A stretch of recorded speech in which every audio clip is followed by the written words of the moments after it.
Good evening, or good afternoon, or good morning, whenever and wherever you happen to be watching this stream. We'd like to thank you for tuning in. I am Tracy VE3TWM. I am joined by my co hosts, Chris Kilo 2 Charlie Juliet Bravo and Tim November 9 Sierra Alpha Bravo. We have a very special guest tonight, Peter VE3NNP, who's going to talk to us about stealth antennas. Not just stealth antennas, but effective and very capable stealth antennas. It's going to be a fascinating discussion. Just before we get into that, though, a couple of notes. First of all, you may see the ticker at the bottom of the screen. As many of you know, Tim, November 9 Sierra Alpha Bravo, has an eBay store and he sells HF antennas. Somebody watching tonight is going to win one of those, a $100 gift certificate towards an antenna from Tim's store. So that's kind of a nice thing, and make sure that you're hanging around. We'll do that draw a little bit later on, and you have to be here on the stream to be able to cash in on that one. I'm gonna pass the ball over to Chris right now. Chris, what's been happening ham radio wise in your neck of the woods past few weeks? Well, quite a bit actually. First thing was I've been doing a lot of 10-meter operations since the sunspots have been really screaming along, which has been awesome. And I have a couple of trophies, I think, on that. I worked on 10 meters foam, single sideband. I worked Saudi Arabia, I worked Japan. And it was those are real treats to be able to do that. I also I don't know if anybody recognized, like during the month of January, there were a lot of HF stations that had DX stations that had a WRTC suffix at the end of their call sign, and then in the United States it was just a one by one, like a W2W, or it's that kind of thing. But what it was the WRTC was running an on-air event, so. I worked a couple of stations and I poked around their website. Sure enough, the guys were actually, all the operators that were involved in this had active logs on the WRTC site. So when you worked somebody, your call showed up. And they gave points for, like, it was 1 point for sideband contact, 3 points for CW, that kind of thing. And if you got 100 points or more, you got a certificate. So yours truly, when I got toward the end, and it was only during the month of January. So when I got like January 29th, I was like, oh man, I got to get more points. So I went on. And one night I said, I'm going to be brave. And I literally dusted off my paddle to do some CW, make some CW contact. Well, I got to tell you, the paddle was not set up right. And I made these contacts with this operator on like 2 bands, and it was a disaster every time. Like I kept getting extra dots and dashes. It was just terrible. I actually emailed the guy and I said, I'm so sorry for those contacts. I said, I haven't operated CW in I don't know how long. And here I am trying to operate this guy who's trying to make as many contacts as he can. I said, my paddles were a mess. I really apologize for it. I said, and the guy wrote back and he said, no problem. He's glad to see we got CW operators out there. So, wow. But that was it. I've been mostly on 10. Excellent. And like I said, Saudi Arabia was new for me, and Japan on 10 was new for me. So that was really cool. Good stuff. Very cool. That's awesome, Chris. There's 2 countries I've never worked. Congratulations. Yeah. Tim, November 9, Sierra Alpha Bravo in Illinois. What's going on over your way? I've got Japan. I don't have Saudi Arabia, though. I'm going to have to get in on that.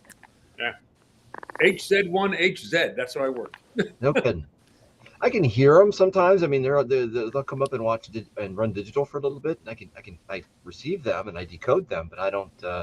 I've never had any luck going the other way. But maybe that'll change now. So what's new here? Well, Tracy and I were talking, and he sent me a Christmas present, right? Which was like a gift certificate through Amazon, which I thought was really cool and nice. But when I get gifts, I have to reciprocate them. So I had been looking around to try and get something for Tracy.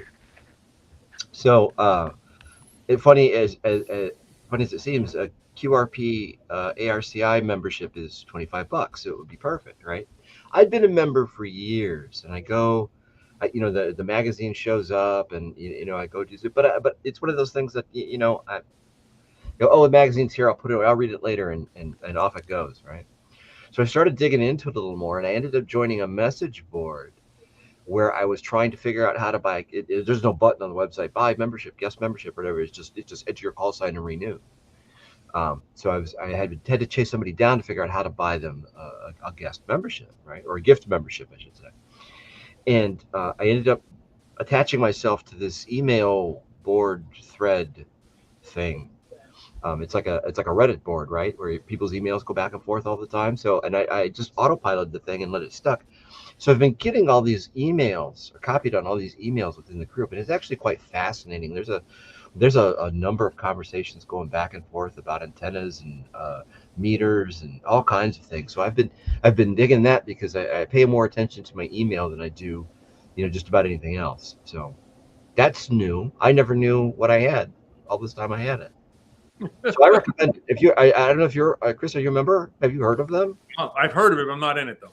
Yeah, they've got a thing. I guess if you go to Dayton, there's another. They have like a little offshoot. Then there's the 5 days in May thing that they do. 4 days in May. It's Thursday night. So I'm going to Dayton for the first time since 2004, and I'm going to try to be there. Yeah, well, you're a member now, so you can flash your card and Oh yes. No, it's going to be give you interesting. a Thank you. badge. Yeah. So yeah, that was so that's cool. So not only did you get the gift membership, but I also rekindled a information pipeline that could be very fruitful. Awesome. Thank you. Busy. Thank you. So are you selling any antennas these days, Tim? No, not a thing. I'm just sit here and twiddle my thumbs. No. Okay. So get a load of this, right? So Julian, OHASTN, he and I had been talking back and forth because I appreciate what he does, right? I mean, that's, I would love to be able to do stuff like that. But I don't like the cold, so, but if I could get out there in the woods more and do something like that. So we were going back and forth, and he had been asking me some questions about, the antennas and stuff like that. So he put up a video and did a blog post on the 40 meter OCF that I do, which is like my favorite antenna too. So instantly I start getting all these orders through eBay, and it's just, and literally I sell 15 antennas a week, 20 antennas a week. And this was like 100 antennas a day, right? I was like, wow. Oh, okay, so we have to, so I'm a little bit behind. And I feel guilty about, cutting out to join the stream, but it'll be back to work here soon. So everybody who bought an antenna is going to get an antenna. I'm just a couple of days behind because this is nutty. That's a good problem to have. You know what? I love it. I complain every once in a while. Actually, my wife complains, but when I dig it. I wouldn't like to do anything else. I don't think so. Good stuff. That's it for here. Good stuff, Peter. So what's been going on in the ham radio world for you over the past little while? Well, I've been very busy preparing for springtime because I intend to upgrade my stealth antennas and probably put 2 more. So I'll probably have about 6 of them. Wow. I got 5 radios on HF, and I want to be able to make all those radios work independently.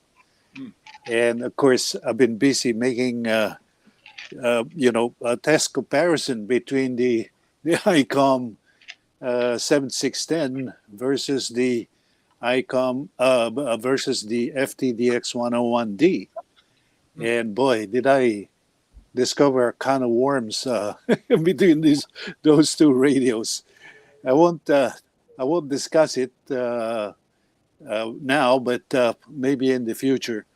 But that's more or less what's happening. And aside from that, of course, I've been busy with chasing squirrels, because the antennas are up in the trees, and they tend to munch on them. So so go figure. So that's That has never happened to me. I hear that all the time. People having trouble with squirrels and stuff like that. And we've got, I mean, here in Chicago, I've got squirrels, raccoons, possums, coyotes, and we got everything. But I've never had an issue with a squirrel chewing on my antenna. It's just, Yeah. Well, does that really happen? I mean, oh yeah, it does. It does. So what I've done is I got a pop gun.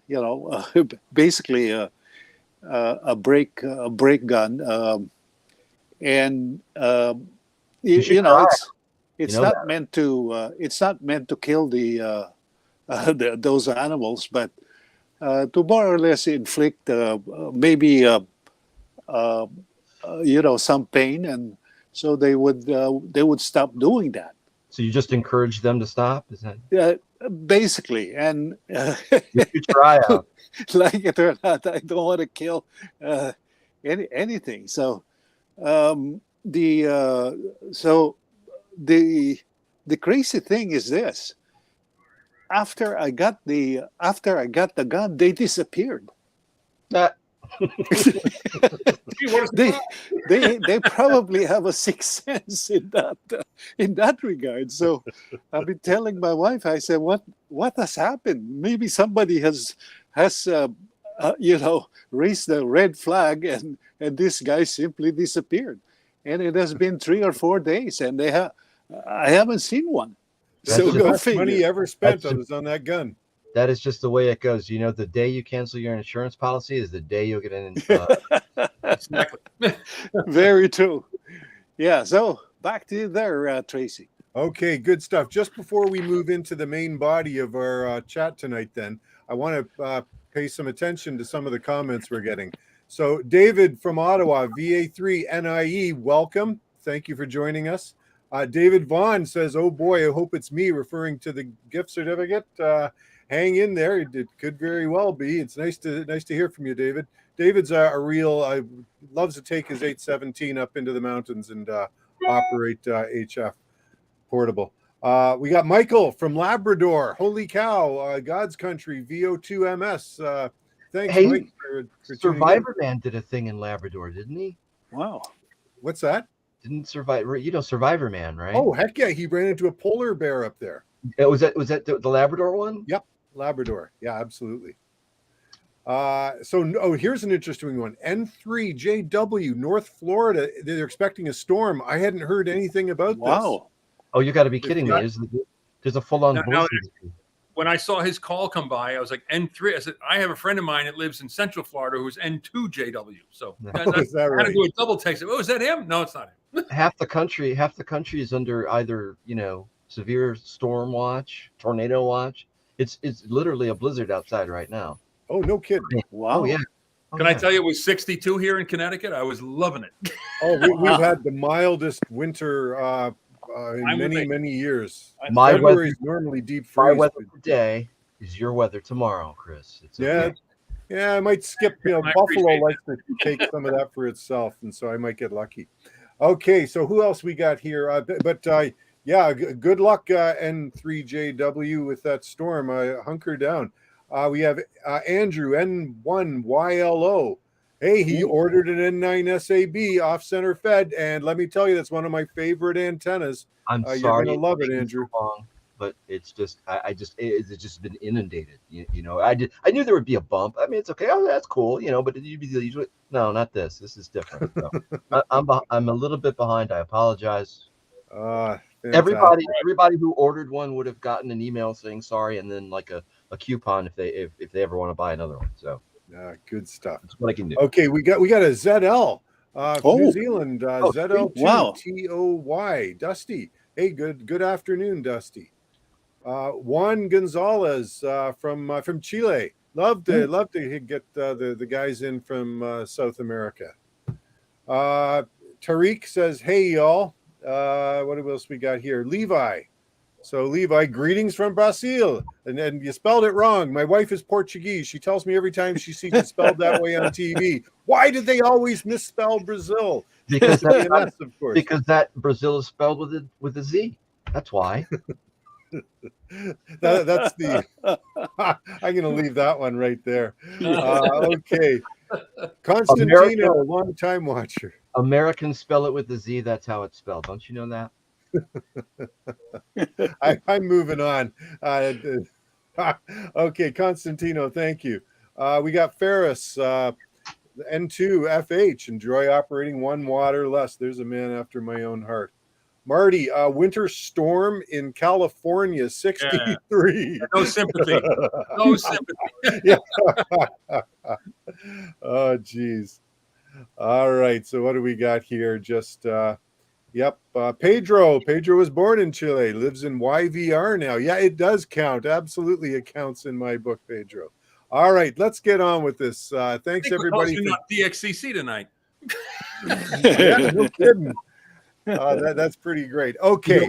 You know what? We laugh about it a little bit, but I think one of the coolest things about what we're doing here is you get that larger international audience. Yeah. Which I don't see a lot of places other than here. No, it's very cool. Which I like. I like that. I like that better. It's fantastic. All right, guys, I got a little story to weave here as I introduce how I met Peter. So some of you who have watched my channel may know that I had an Yaesu FT991A, which I used in the field. I did some testing with it. I saw what it was all about. Decided that while it's a great rig, it wasn't the rig for me for a portable application. So I sold it. Now, the rig that I had initially, and this is the way I do things, by the way, I sell a radio to help finance another radio. I don't just add a collection. I haven't got the wherewithal to do that. So I have to be fairly strategic in how I do these things. So my previous radio that I had sold to buy the 991A was an ICOM IC 7410. Now the 7410 was sort of the successor to the 746 Pro, but without 2 meters. So it covers all HF and 6 meters. Beautiful DSP on it, just a fantastic. No fishing, no fish finder on it. Monochrome screen, so a lot of people didn't really care for that part of it. But nice big form factor, built-in tuner, antenna switch, just a whole bunch of features that I really liked, and I really didn't. I just don't feel the need at this point to have a fish finder on my radio. Anyway, I posted an ad on the Ontario Provincial Swap Shop page. They call it the Kitchener-Waterloo Amateur Radio Club, and everybody across the province and right across Canada actually advertise stuff, and so it's a real hotbed of used gear. I posted a wanted ad for a 7410. Peter replied to my post and said, "I might have something that you that you'd like." And he said, "I've got a 7410 and I'm thinking of selling it." So I come up to Peter's, I say, I saw some photos, it looks good. I said, I don't want to make the transaction, thought it was a fair price. So I pulled into Peter's parking lot and I realized, hey, Peter is living in a townhouse complex. It's a nice townhouse complex, but it's a townhouse complex. And I guess he's not on HF. I guess he really doesn't have the ability to set up a good HF antenna. Well, I was in for a shock because Peter and I started to talk. And as we talked, he said, hey, do you see those trees over in the corner of the parking lot? And I said, yeah, I do. Look at those. And this is an actual photo of those trees. He says, there's my HF antenna. Then he takes me down to the basement and he shows me his shack. And I couldn't believe what I was seeing. This is like, and I want to get into this with Peter. This is not just a shack. I mean, there's linear amplifiers in there. There's everything under the sun. And I could not, my brain was seeing the shack, but it was missing those towers and yaggies out back that was going to make operating there a real possibility. Yeah, Tim, go ahead. Hey, is that the famous Costco folding table I see there? Yeah. I got a couple of those. Those are cool. Those Yeah. are badass. He spent all the money on the radios. Right. That's funny about that table. That table is my staple for field day and the CQ Worldwide contest. When I go How out about portable, that, huh? that's the table I use. I've got one of them too. Best money I ever spent in ham radio, probably. Got it. Okay. Sorry. So thanks for that, Tim. Let's move on to this. So I was so fascinated by what Peter had done, and he turned on the rigs. He showed me, it's like I couldn't believe. Like, number one, I'm thinking, okay, if you've got indoor antennas or you've got compromised antennas, you're not hearing people very well, or you're so inundated with noise, RF generated local noise, that you're just not going to have any effectiveness at all. So, with that having been said, Peter, I want to get into this, but if you wouldn't mind, maybe just take a couple minutes and tell us about, who you are, what you've done professionally for a living. You're retired now, and how you got into radio. Would you mind just walking us through that?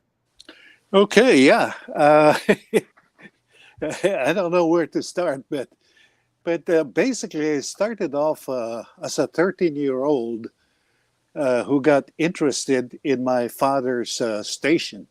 He's got a ham radio station and also a maritime mobile. He had a 65-foot yacht at that time, and so I started asking him questions, and he got me tickled. And after that, I got interested, and pretty soon I took over his station. and of course, over the years, I went to university, and while I was there, I was cutting classes just to be able to go to the ham station and be able to work, DX at those times, during those times when the band opening was really great. So from there, I did a couple of jobs. I mean, I went to advertising, went into the engineering aspect of construction, and became part of an engineering company employing 5,000 engineers and skilled workers deployed in the Middle East. From there, we went to Canada and migrated here, and from there, I got organized a factory service depot for Sony, Panasonic, JBC, and other brands like Samsung, Emerson. I couldn't recall all of it, but I did that for quite a while with 6 or 7 technicians, and then after that, I got into manufacture of equipment, electronic products in China, and then exported them to Europe and North America. After that, of course, I retired, having done a lot of those things. And of course, the first thing I did when I got into Canada was to take my exam. And of course, I got an advanced license, and I started to organize my station. And from there, I got we moved from one place, but prior to that, we were there in that place, and I erected a tower and a couple of antennas, and one of them is a cubical quad for 20 meters that works as well on 40, and then from there we moved to a city called Hamilton, which is pretty close to Niagara Falls. Mm-hmm. And the most unfortunate thing is the QTH is in a townhouse, and I was, I said to myself, this is the end of ham radio for me. And on top of that, it's pretty close to a 300 kilovolt transmission line of coming from the Niagara Falls generating station. So all the negatives were there. So I said, I'm not going to give up. So I sold all my equipment and had to start from scratch. And that was the time when we moved in here, and I started buying radios like the 7200.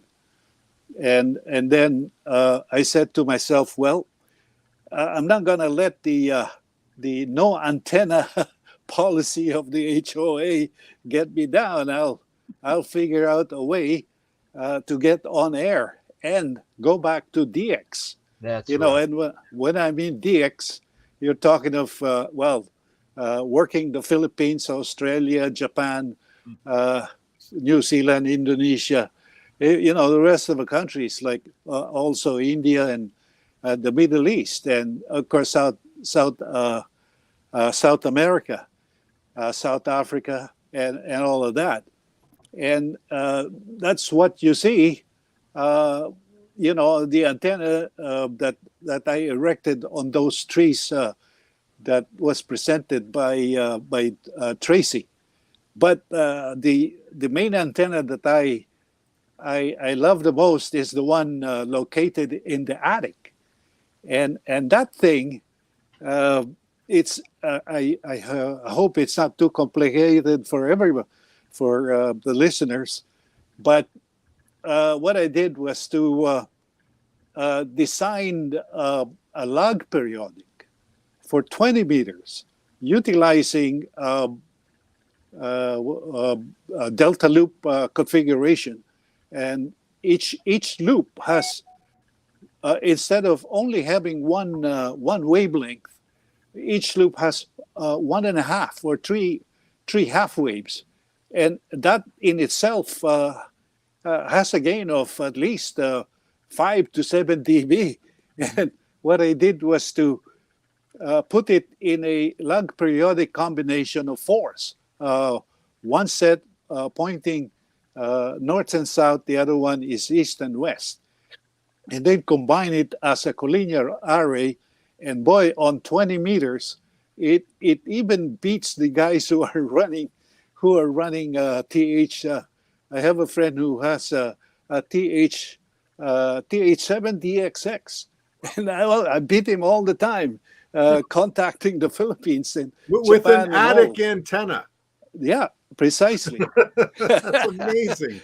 But remember, I put about 800 feet of wires in there, in a log periodic combination where each element is interconnected 180 degrees out of phase. And I was using, very cheap materials like the TV balance line, and which I use also for the outdoor antennas. So after completing this project, I went preparing the other antennas, like an 80-meter delta loop, and then the other one is a biquad.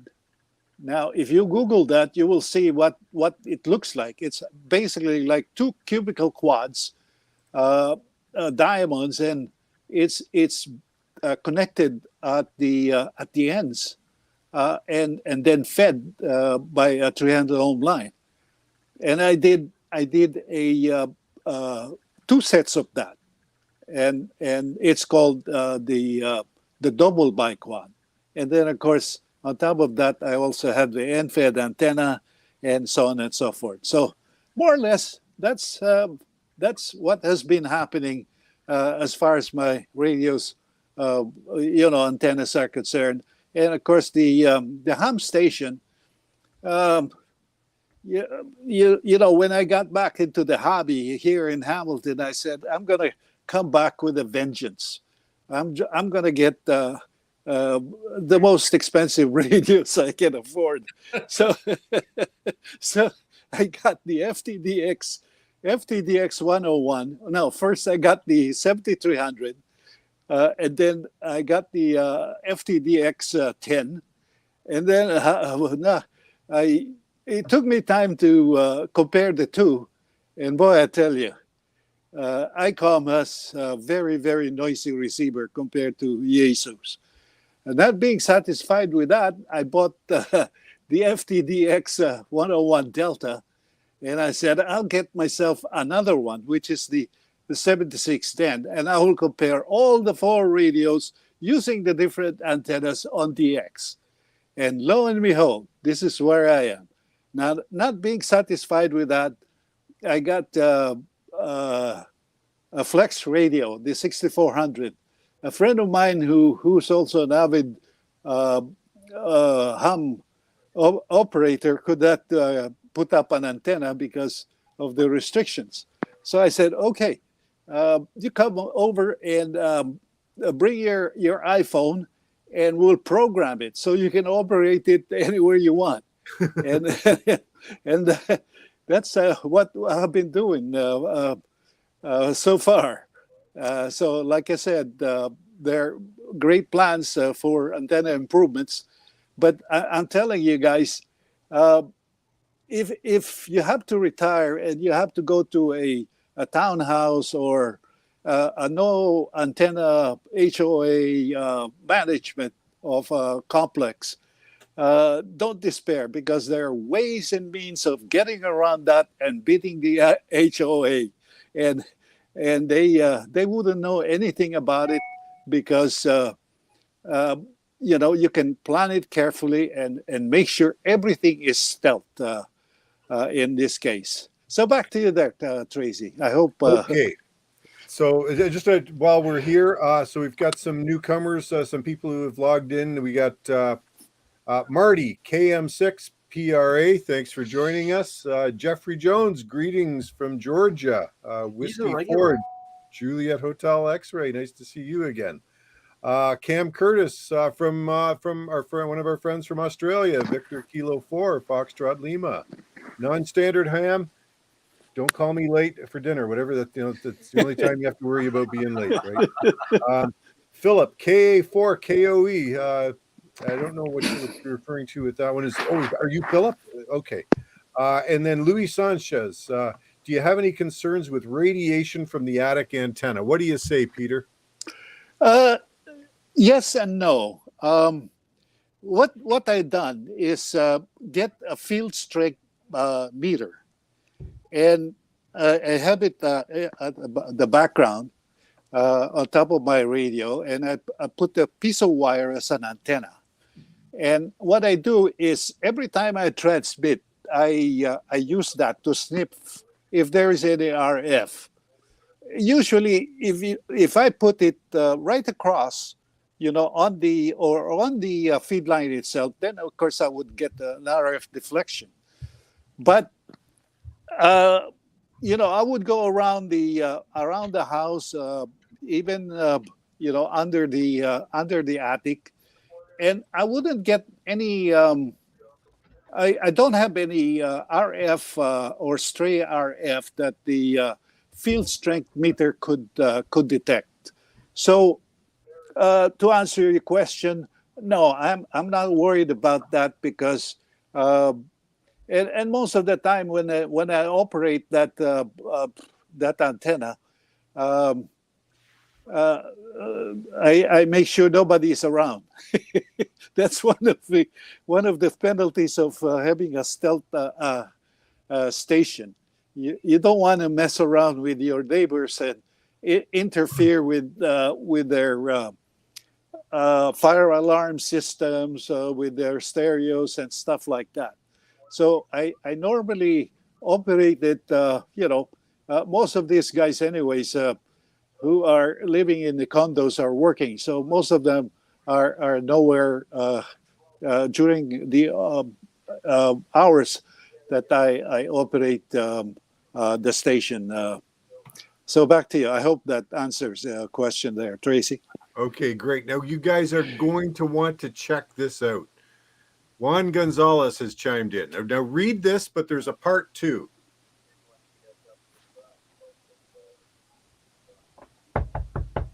Okay. Okay. Someone at the All door. right. Oh.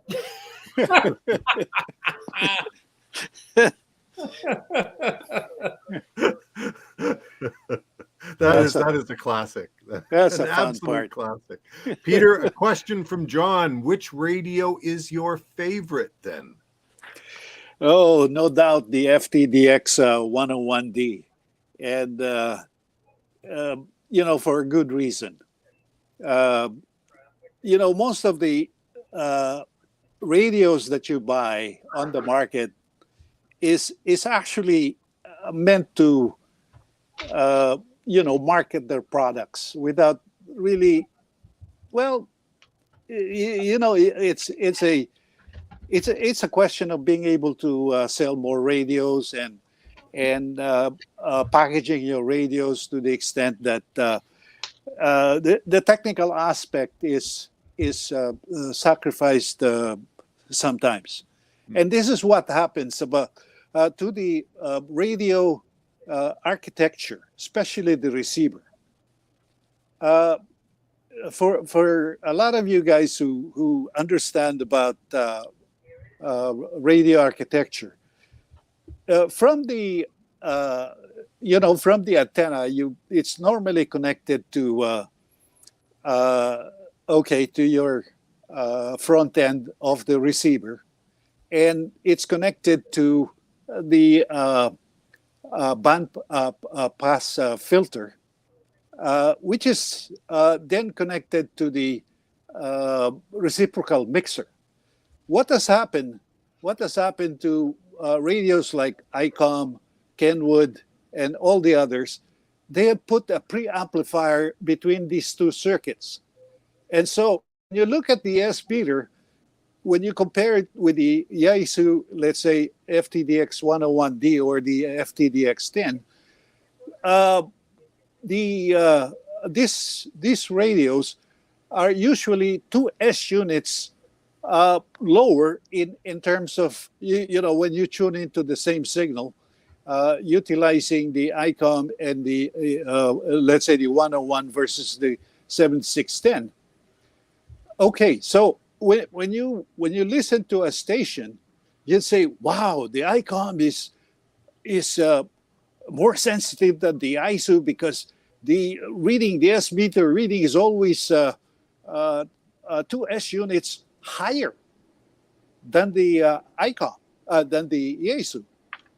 And the reason being is because they put a preamplifier between those stages on the bandpass filter and the reciprocal mixer.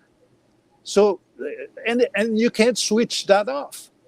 Now, on the other hand, what Yaesu did is also install a preamp, but you can switch it off. And when you switch it off, your S-meter reading will drop by 2 S units compared to ICOM, but the synod, the signal to noise plus distortion, improves dramatically compared to when you put the preamp on. And this is one of the areas that I found, because for the longest time, I've always been buying ICOM products because of this. But when I discovered this, and this was pointed out by a friend of mine, VE3RQS, who used to test, military radios, for the U.S. Navy before, and then the Canadian Navy, and he pointed this out to me, and he said, when you look at any receiver, don't look at the S-meter alone. Look at the synod. In other words, the readability of the signal in relation to the noise that you have. And to me, that was really the killer, the bottom line, because with that, you're able to fool around with the sensitivity of the receiver and also its selectivity. And the selectivity, of course, is further enhanced by the pre-selector circuit, which Rod, VE3RQS, also pointed out that in the olden days, when he used to service, radios on board U.S. Navy aircraft carriers, battleships, destroyers, and the like, he said all of those radios have what you call as pre-selectors. And it's not only one stage pre-selector, you have 4 stages where you tuned and really make the front end of those radios super selective. And this is one of the things that 101 Delta has. And I tell you, in terms of selectivity, it suppresses the noise and interference minus 70 dB outside of the pass band.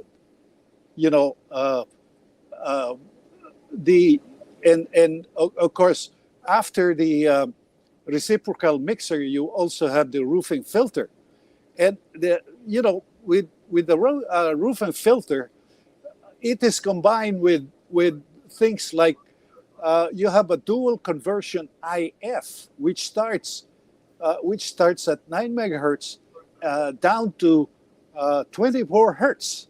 Rod was telling me that the old radios, it was pretty standard to have a let's say an IF that begins at, let's say, 10 megahertz and down to 455 kilohertz. But with the 101 Delta, from 455 kilohertz IF, it is down to 24. So go figure how narrow it gets with that dual conversion, super heterodyne front end. That's the reason why it's only Yaesu that can claim that they have a narrowband SDR, and SDRs are great, but I think they're not as selective as when you have the design that the Yaesu has. A friend of mine was joking. He was saying, "Why don't you sell receivers? Or have you become a Yaesu salesman the way you talk?" So, Anyway, enough of that. I think that more or less answers the question. so Go ahead, ham radio Tracy. lore has always been, or at least the way I've heard it, is that you had the 3 major brands, right? The ICOM, the Kenwood, and the Yaesu. And the ICOM was always known for its receiving quality. The Kenwood was always known for its transmit TX. audio. And Transmit. then, and the Yaesu was kind of somewhere in the middle. So you're telling me that the ICOM gets that receiving reputation by juicing up the S meter. Yeah. The thing is this. In fact, I had an Elecraft before, and the KX3, and compared that with the 7200 that I had, and I called the technician at Elecraft and I said, how is your S meter calibrated? And he was saying that, well, at S9 it's 100 microvolts without load, that's EMF, and with the load it's minus 50 microvolts, and the thing is, ICOM. I said ICOM. When I called ICOM, they said it's the same thing, same calibration standards that they use. But then I I asked the aircraft technician, and I said, "But how come the ICOM S meter is always two S units higher than yours?" He says, I don't know what they're doing, but one thing I could tell you, it is properly calibrated." And so I only found the answer when I studied the block diagram of the ASU versus the ICOM versus Kenwood versus the other radios, and that's what I found out. ICOM has an unswitchable. You cannot switch off the preamplifier between the bandpass filter and the reciprocal mixer. And because of that, it is very susceptible to noise. Any introduction of any signal at the front end will be magnified by the preamp. And usually it's anywhere from 18 to 20 dB. And so what did ICOM do? To improve their selectivity and knock off the preamplifier, they have introduced an attenuator circuit that goes up to 45 dB, minus 45. But in doing so, the behavior of the preamplifier will always be to magnify noise. And the preamplifier does not make a distinction between noise and intelligible signal or readability. Hey, Peter, sorry, I want to jump in here because Marty, KM6PRA, has given us a comment here, and he's just mentioned that he runs his 101D to a tuner to the downspout of the gutter. And this is always, we're talking about stealth, and your particular, in your one situation where you've got that 80-meter loop outside. How, and I've got a couple of photos to show here, but how did you get the coax into the building without tipping anybody in the HOA off that hey, we've got a guy with illegal gear here? That's classified. That's right. Yeah, go ahead. Are you going to make a comment? No, go ahead, Peter. Okay, all right. As you can see on the photo, the fence is situated behind our condo unit or the townhouse unit, and I don't know if you have a photo of the ground, of the fence. There you go. Oh, all right. Now, what I did was to dig. Not a trench, because a trench will be so obvious. So what I did was wait for the thawing of the snow and early spring where the rain was really hard. And usually, the grass is going through that stage of what you call as a liquefaction. Liquefaction is the stage where, when there is so much water, the soil almost turns into liquid. So it's liquefied in that sense. Now, instead of using a pick and shovel, I got me a fork. I think you have a picture of that, Tracy. Oh, I don't know if I've got that on the slide deck here. Well, at that point, you could almost push it in with your hands. Almost. So if you use the fork, create a line without ruining the grass, you basically could, put it in, and then rock it back and forth till it creates the holes. A little cave, sure. Well, you have four forks, four teeth that you sink in between the grass, and once it's set in, then you get the spade, a flat shovel, and you shove it in, and you create a slit or a slice. Sure. Are you doing just cable? You're not putting a pipe around the cable or anything. You're just doing direct bury. Yes. Yeah. Well, yes and no. What I did in the beginning was to put a PVC pipe, three-fourths inch or an inch in diameter, and put the cables inside. That was the beginning, and I buried it about 8 to 10 inches deep. Wow. And once it's inside, then you just stomp on the grass, and nobody would know, because by that time the grass really looks awful.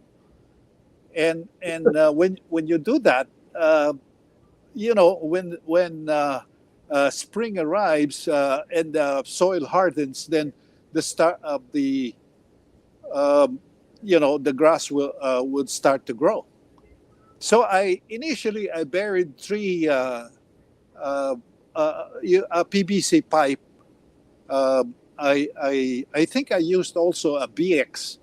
I took out the BX wires inside and put the cables.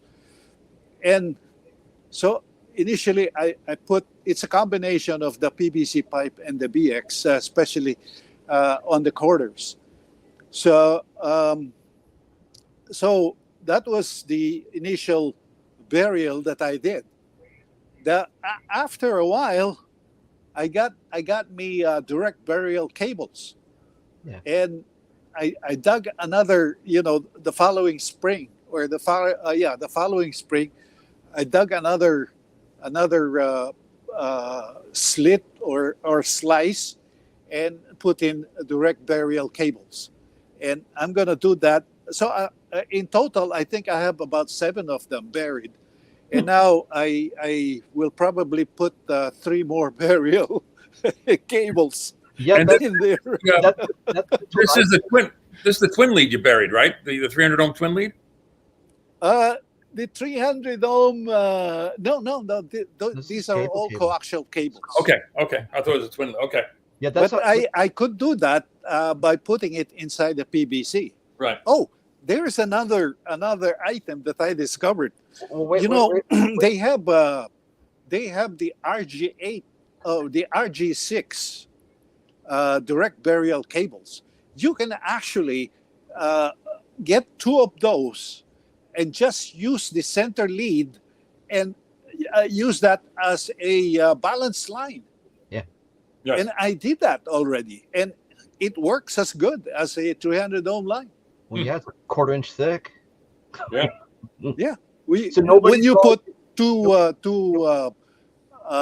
RG6 cables, they're about half an inch apart. I mean, the center conductors.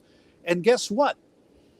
The noise level drops when you use that, as opposed to an ordinary 300 TV line.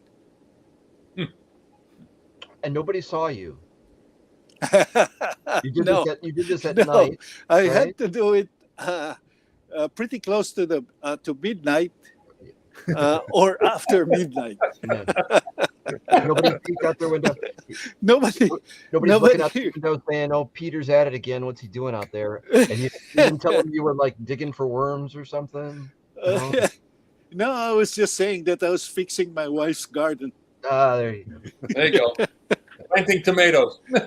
You know what? At this time, gentlemen, I think it's time to try the giveaway. And I say try because we haven't used this tool before. So here's how the way it's supposed to work. I am going to click a button here. And what I need people who are watching the live stream to do is I need you to just send a comment. Like it can be hi, it can be gibberish. When I give the word, you do that. We're going to let it run for, I don't know, 30, 40 seconds or whatever. Get in there. and the software will randomly choose one of the people. Okay, so let's one sec before I get doing this. Okay, let's get your texts, your comments in there, and let's see who wins a gift card. So all they have to do is comment in the comment section in the chat, right? That's it. So they can just, That's it. haha in the chat, and they're registered. You Pedro, got you it. got to get Pedro, get in the chat. So people are saying hi. I get that. Hello. And hi. by the way, VE3CUZ, it doesn't matter how many times you do it, you'll only get credit for one. It's a little smarter than your average bear. And they can write anything. Yep. Well, hopefully it's clean, family friendly. He wrote gibberish. Well, you did say you can write gibberish. That's what they're doing. I knew that was going to happen. Ham radio operators are literal when it comes to that. And how long does this go on for? Until I say so. Okay. So just make sure I want to give everybody a chance to make sure that they've got their comment in. Send me your comment okay, I guess we're going to pull the plug now. Everybody's done it. So now there's a big button here that has draw written on it. And right now I'm going to click it. And? I don't know if there's a way to get this on the screen or not. The winner is Cam Curtis, Victor Kilo 4, Foxtrot Lima. Congratulations, Cam. Kudos to you. So Victor Kilo 4, Foxtrot Lima, Tim. Yes. So we're gonna have to figure out how to get Cam. So what I'll do is I'll go into my eBay settings and I will just create a private coupon or promo code for him, and then we can send it to him. So we'll need some contact information. We email that to him, and then he can just go there, buy whatever he wants, and it'll either be $100 taken off. I don't know. Shipping to Australia can be kind of tough. That's a good one. Yeah, the shipping just doubled. And if it's if it's less than $100, then of course it's free. But if you want something that's more, it'll be get it for $100. We just like having a coupon code. So all right, fantastic. I'm gonna have to get more savvy with this going forward. I think what I needed to do was share that screen as it was doing the drawing. I'll do that next time, folks. So thanks for bearing with us while we try to enroll a new feature here. So we talked about it, right? We talked about it. It was like, okay, so we did a couple of beta experiments with it while we were talking the other night. And I think we agreed that the thing to do is to just, throw it out there, and our audience would understand. They're a pretty generous, forgiving group. So yeah, absolutely. Peter, do you want to take just a minute as we wrap up here? So getting the coax from its clandestine location outside into the house. Have you got any tips for us for that? Yeah. The first thing is always maintain a positive attitude that you're going to beat those HOA guys. Okay. That's number one. Number two is do a lot of what you call as imagineering. Imagination leads to engineering. And that's what Disneyland quoted or always said to his people. You have to do a lot of imagineering to be able to get to the place where you want. So, and then the other thing, of course, is the next thing is do a lot of planning and drop or draw out alternatives and grade the alternatives according to the difficulties that you will encounter. Then afterwards, prepare all the necessary materials.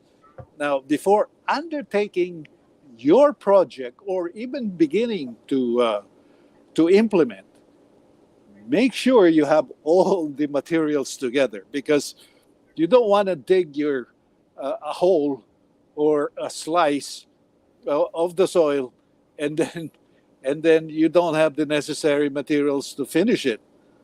So that's really very important. And then, of course, the other thing is, once you do it, give yourself time to implement this. It's not a 1 day or 2 day or a 1 week project. Usually, in my case, it takes weeks and even months to complete. So it's the key there is perseverance, determination, and a sense of satisfaction, and being able to congratulate yourself once the project is done. Very So nice. that's it. Peter, Yep. we're at the top of the hour. Normally, we like to wrap these things up after an hour, but we've still got a good number of viewers, and there's some questions coming in. Do you mind staying a little bit longer? No problem. Fantastic. Okay, so Levi has a question for us on the bottom of the screen here.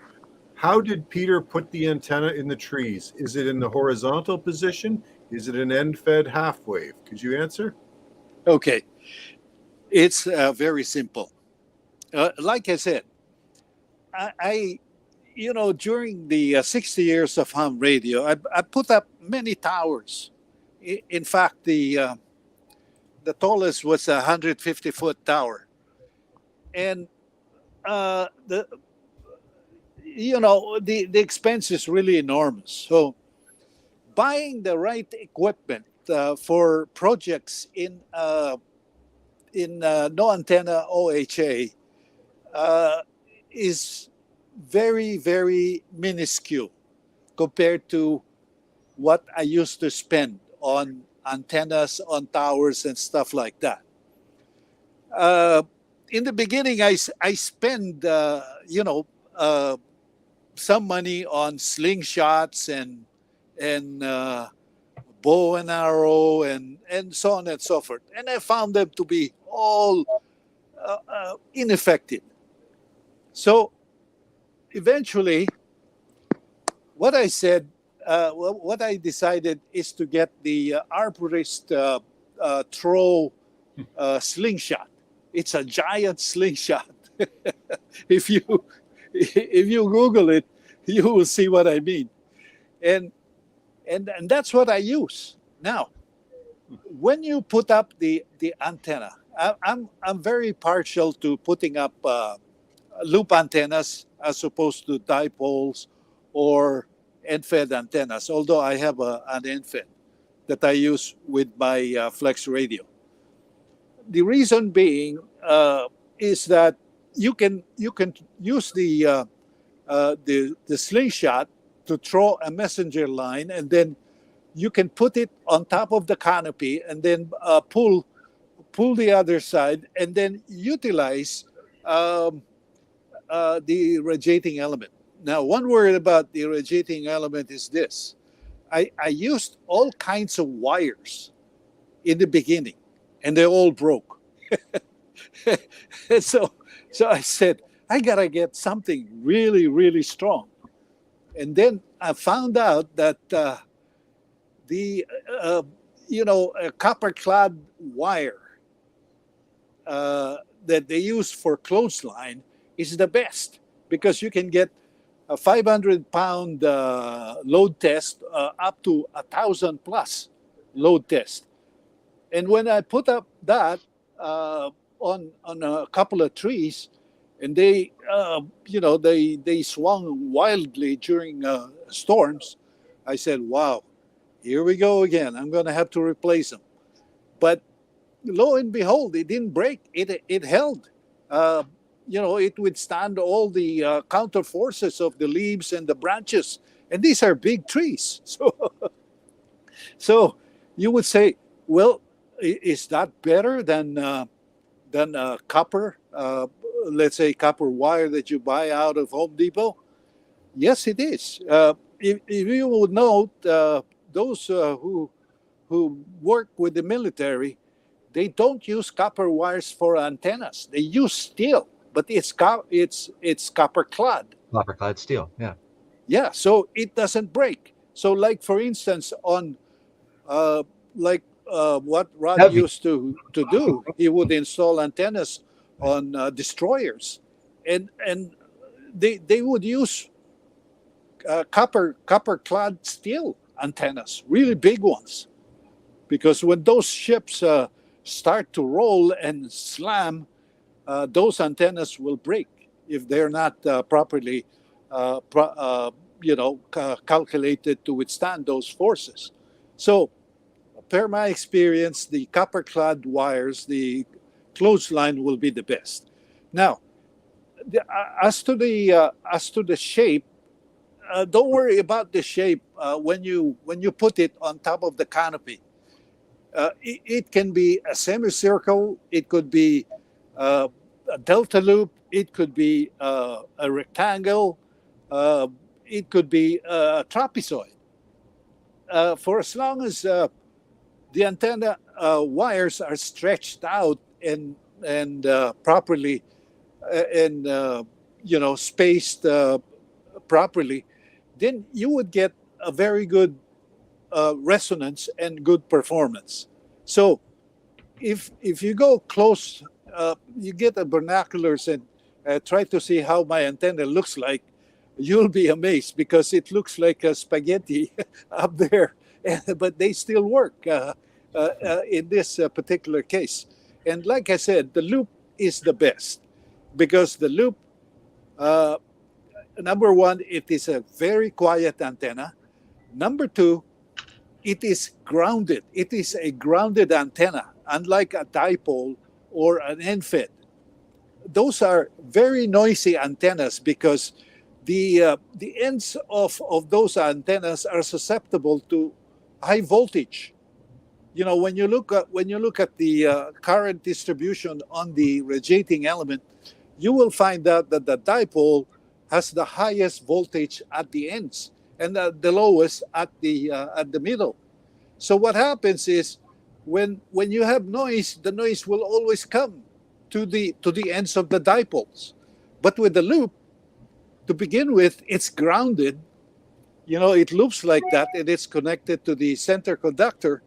And even when it actually reduces the static noise, it has much less static noise than the dipoles or the end-feds. So I hope that answers the question. Tracy? Good stuff. Okay, thank you very much, Peter. So here's another question. What balun do you use on your loops? Okay. You have two types of loops that you could use. You can have a resonant loop or the non-resonant loop. For the design frequency, fundamental frequency, for instance, on 40 meters, if you use the formula, let's say 1,005 or even 1,000 divided by frequency, the length of your loop, full length, is about 137 to 140 feet. Let's say 137. So that is resonant on 40, and it will be resonant on let's say on 80, but it would lack the inductance when you go to 160. So what happens is it becomes non-resonant to certain frequencies, and in this particular case, it is best to use a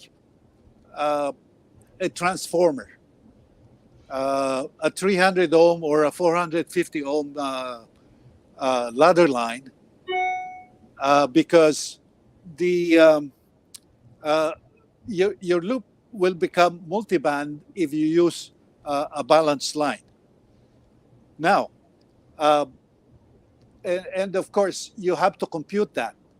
You have to, if the design frequency is, let's say, 40 meters, and you want to use it for 80, then you have to use a quarter wave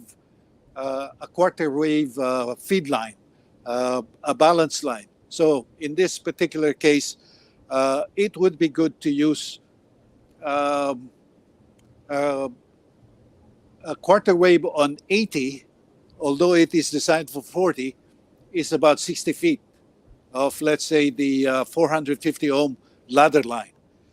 The reason being is it becomes a 2-to-1 transformer when you operate that 40-meter loop onto 80. Now, here's another secret. You can make it into a double loop. Instead of only having a 137 loop, you get another 137 loop, put it on parallel, and what you could do is offset the second loop as compared to the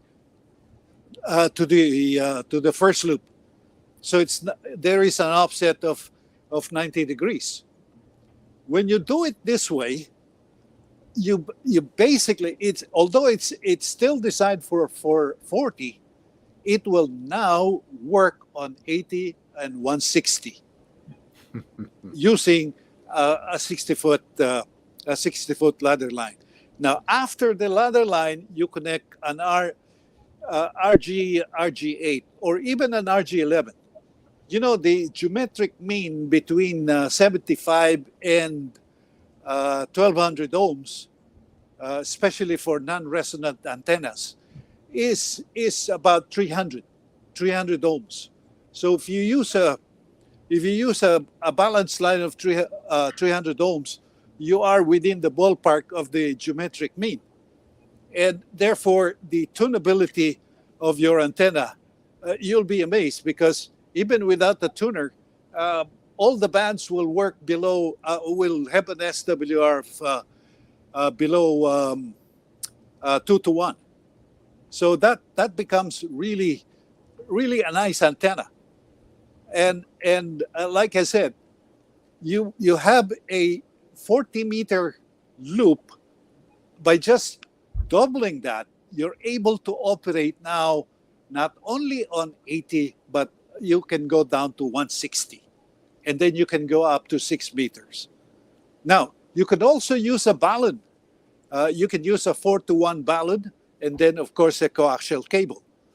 But the only problem with that particular setup is the problem of skin effect radiation. And of course, you could put isolators. You can loop it and stuff like that. But like I said, I don't like balloons, especially if I have to run a kilowatt or the legal limit. Let's say here in Canada, I think we're allowed up to 2,000 output, RF output. While you guys down south, I think is 14 or 1,500. It's 1,500. And if you have a balun, you can burn it easily. So does that answer the question? I think you've done an excellent job with that, Peter. And Okay. You know what? I think that's a great way to wrap everything up here. I'd like to thank you very much for taking the time to join us, and it's very informative. You've obviously got a wealth of knowledge, and I get the feeling we've only scratched the surface of it. I'm glad to share it, and there's a lot more. Like you said, it's just the surface, because antennas, particularly, an antenna system is an LC circuit, and there are many aspects to this, and you have to understand how they behave as an LC circuit. pretty much like the magnetic loop. And when you begin to understand these things, uh, just give me a piece of wire and any coax or balance line, and I can make it resonant or non-resonant and make it operate, because all that I have to follow is the principle of the LC circuit. So, like I said, it's just a surface that we have scratched, but hey, I'm here as a resource person if you need me, Tracy, over. Well, thank you so much, Peter. So we've covered a wide range of things tonight. Do you have any final thoughts for people regarding what we may have talked about tonight? Something you could, summarize in a few sentences here? Yeah, never give up. If you have to retire, don't give up, because there's always a solution, and a stealth is the way to go. And the way to do it is always engage in what I call as imagineering. I love it. Yeah. That's fantastic. Thank you. Chris, final thoughts from yourself? I thoroughly enjoyed it. Actually, so I've been encouraged knowing that I have a Yaesu radio, and that means I have the best receiver on the market. So I'm happy with that. And I also, Peter, I'm surrounded by trees on my property here, and I've really struggled. I have an arborist line onto power cord, and I've tried to toss that thing as high as I can. But I wrote down to Google the arborist slingshot you were talking about. So I've got that. That's in my my list of things to do. Once I'm off here, I'm hopping on Google to look for that. By the way, stay away from power cord. They're a horrible line. Told you. Stay with the Dacron and polyester. Dacron. For permanent installation, yes. But like when you're in the field, like doing something like Tracy does, or if I want to throw a wire up in a tree temporarily, power cord, man, throw it up and I'm done, take it down. Yeah. That's good enough. Yeah. But at home, I have the Dacron. Actually, antenna line I get from Quicksilver Radio, which works great. So I have been a sailor myself since I was a kid. I've owned a lot of sailboats during my lifetime, and Dacron is the only thing that lasts under the sun. Yes, and also under stress, especially when you use it for sailing. Yeah. Okay. Back to you. All right, Tim. What about you? Final thoughts?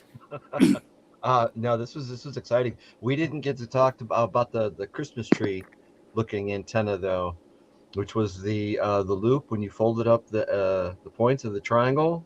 Yeah. And it was at I'm gonna build that. I want that. Delta loop. Yeah, that's a delta loop. But it was pointed up, right?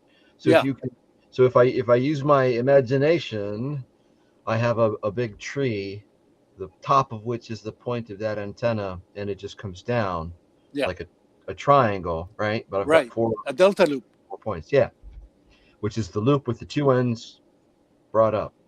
Yeah. If you can, double that loop. Right. Yeah. Make one east-west and the other one north and south. And then feed it in parallel.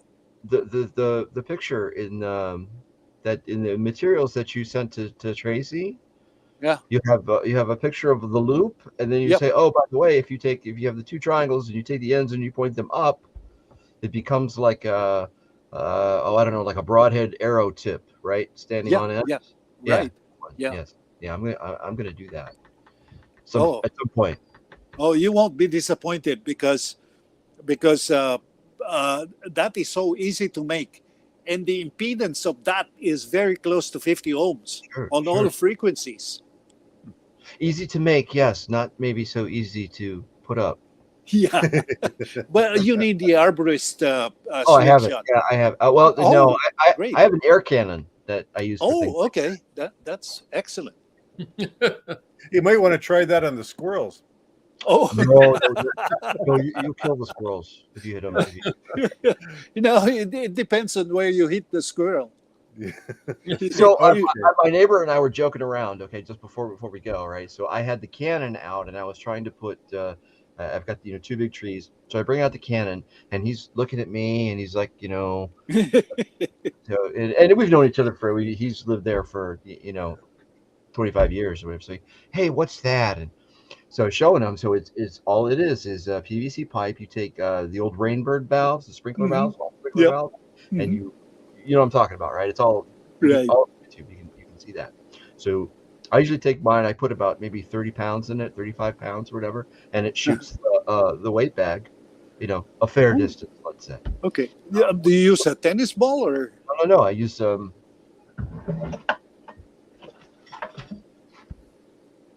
Oh, that is wow. Yeah, a throw bag.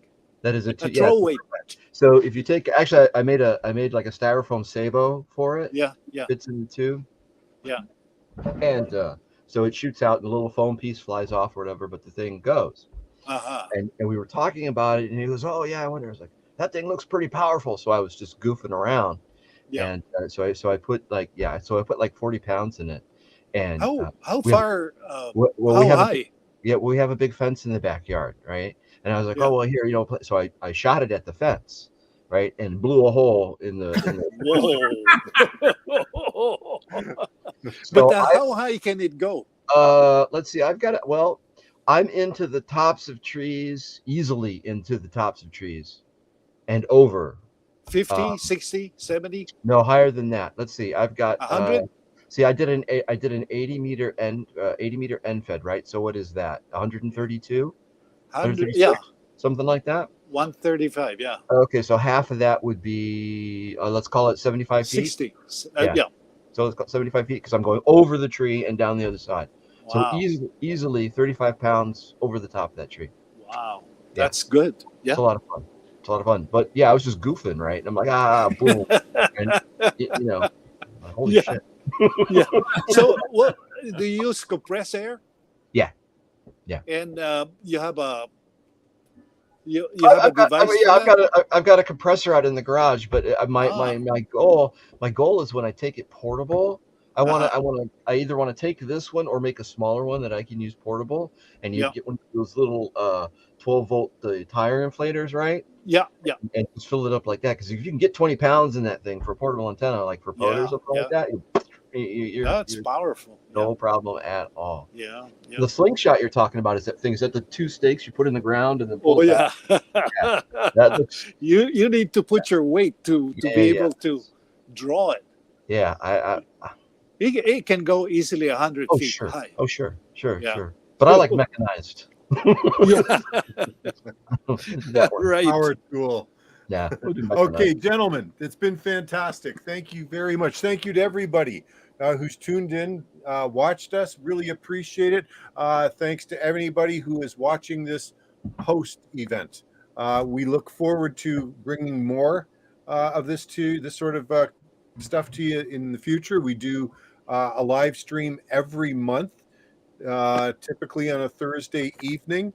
So watch Chris's channel and my channel for announcements of upcoming streams. And make sure you subscribe to both of our channels. Absolutely, please do. Right. Like and subscribe.